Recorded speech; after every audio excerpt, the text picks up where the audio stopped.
என்னண்ணா சுடுகாடுலாம் இருக்கு? சுடுகாடு பின்ன இருக்காதாப்பா? ஐயோ, நாங்கள் நினைக்கிறதோட இது மோசமான போடுது. நீங்கள் எவ்வளோ பார்த்துருப்பீங்க, இந்த மாதிரி காட்டில் சுடுகாடு பார்த்துக்கிறீங்களா? யாருண்ணா இவங்களாம்? இவங்கெல்லாம் இங்கே லோக்கலாக ஆதிவாசிகள் பார்த்துருக்கீங்களா? இந்த மலையில் ஆதிவாசிகள் இருக்காங்க. உண்மையிலே அண்ணா, நாங்கள் பயமுன்னான்னு போய்லாம் சொல்லாதீங்கண்ணா. உண்மையிலே ஆதி மனிதர்கள் வாழ்ந்த வரலாறு இந்த மலைக்கு கொண்டு போகிறோம்.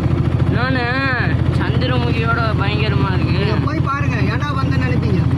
அண்ணா நாங்கள் போகும்போதே தடங்களா சொல்லாதீங்கண்ணா. இந்த பொம்பளை பசங்களை கூட்டிகிட்டு வரீங்களே, அதுங்களுக்கு எந்த தைரியம் இருக்கும் நான் கேட்குறவங்க? அண்ணா சின்ன வயசுலேருந்தே தைரியம் கொடுத்தாதாண்ணா. பொம்பளை பசங்கன்னா பயம்னா அப்படியே தானே இருப்பாங்க. இந்த பசங்களை பார்த்தாலே நான் சொல்கிறேன்னு தப்பாக நினச்சிக்காதீங்க. பொண்ணுங்களால எதுவுமே முடியாதான்னு. இப்போ கராத்தே போகிறாங்க, லாரி ஓட்டுறாங்க, ஆட்டோ ஓட்டுறாங்க, கார் ஓட்டுறாங்க, எல்லாம் ஓட்டுறாங்க. சரி, சாதிக்கிறாங்களா? இல்லை சாதிக்கலையா? லாரி ஓட்டுறது ஒரு சாத்தியமா? அண்ணா. ஆட்டோ ஓட்டுறது ஒரு பெரிய விஷயமா? நிலாவில் 2ஆவதா கால் வச்சது யாரு?